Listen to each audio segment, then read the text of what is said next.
All right, ladies and gentlemen, I'll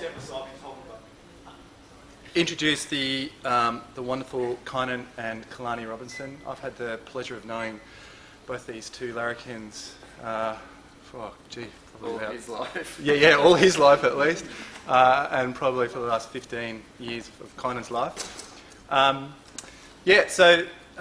Look, it's been amazing to watch someone like Kalani grow up as a student, as a child, into the young man, I suppose, that he almost is now.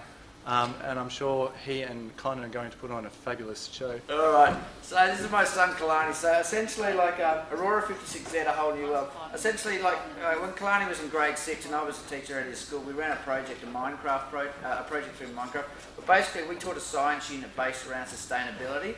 And the premise of the unit was, everything. Who doesn't know what Minecraft is? Yeah, cool. Everything that you build in the game Minecraft will be based on your learning in sustainability over the term. So it was a term-long sort of science unit that we were trying to teach. Now, I'll just really quickly give you some very, very quick theoretical background to what I was looking for. So, complexity theory is a theory that looks at knowledge or applies. It basically looks at systems, or it looks at networks. And it looks for emergent phenomenon arising out of the system or the network. So when you apply complexity theory to education, essentially what you're saying is education is not individual, education is not linear, but essentially education sits, or knowledge sits within the network, okay? So the power, it's a classic thing of like, there is no knowledge in me, the knowledge is in the room. So I took this theory and I tried to apply it to this project that we did over the term. Very personal, okay?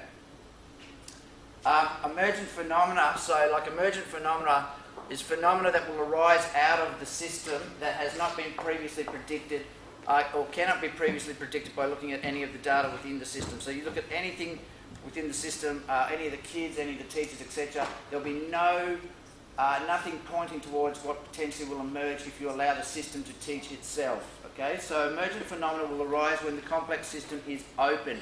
And you can see, just using some of these words, we use these words to apply to the way we set up this project.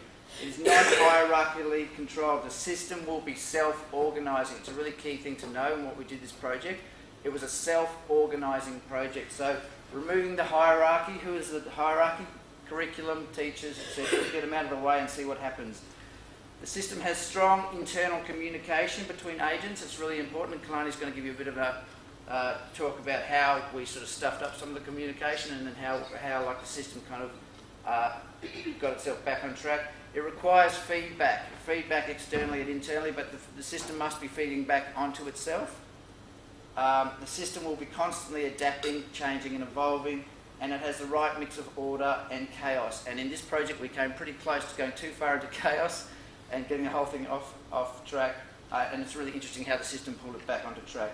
And obviously it's got to be non-linear. I just missed Hamish's talk, but I believe he was talking about this kind of thing, the non-linearity of education.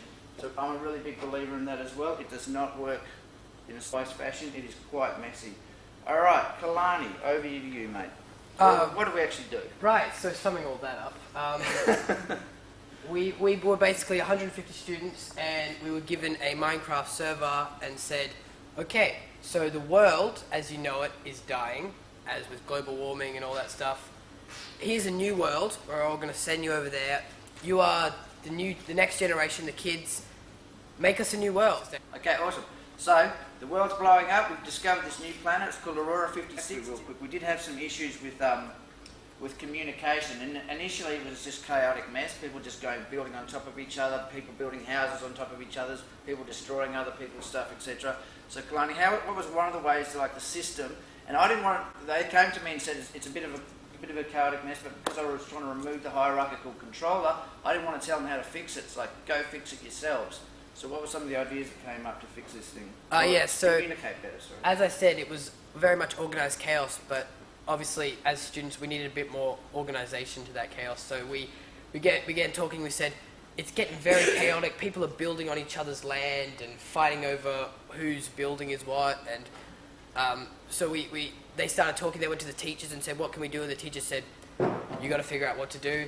So they all started talking amongst themselves at recess and said, we've got it. We need a wiki space. So you can see like the internal communication stuff is happening now. Everybody's seeing everybody's stuff and everybody's feeding back into everybody's stuff. If your district decided, now the district would make a decision on what was going to be built. So they're now organising properly.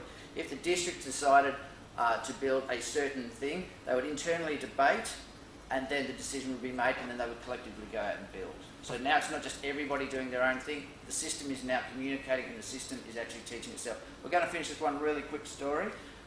It was about the energy situation because it's quite fascinating. Do you want to just tell that story? Yeah, so like I said earlier, everyone was building these wind farms and hydroelectricity plants, but there was this one kid who he came to everyone and said, "Hey guys, I want to build a nuclear plant," which goes against everyone's views on sustainability at the time. So all the other students were like, "No, we don't want that on our planet."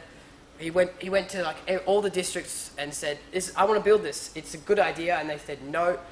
And then he pestered them for about a few weeks, saying, "I really want to build this. I want the people to build it with me." And eventually we cracked and said, "All right, if you can prove to us why we should build this, then we'll build it." So then he immediately clicked. He went home. His parents were nuclear physicists, ironically, so he went and spoke to them, and he got all the information. He went and self-taught himself. Basically, he taught himself nuclear physics just to get it built in Minecraft. He research on his wiki. He actually went and petitioned all the kids. He was doing it at lunchtimes. He was doing it during class time. And essentially, you can see what's happening now. He's actually teaching what nuclear physics actually is. He's actually deepening the conversation around sustainability from where we were sitting, which is North Fitzroy inner city school, wind farm, wind farm, wind farm. He's taking it to a very, very deeper place. He actually taught us. He ironically taught us a lot about nuclear physics, which no one else has managed to teach me yet. And this is student-driven, not teacher-driven. Get rid of the hierarchical controllers, which is the teachers, and see what happens. It's pretty interesting stuff. That's the emergent phenomenon. So he went on this huge crusade to teach us all, and we all learnt an awful lot about nuclear physics. Then we all put it to a vote, and what did we decide? Oh, they said no. We went We wind taught him farms. to We went wind farms. But I have since discovered He went and built it. he went and built it himself.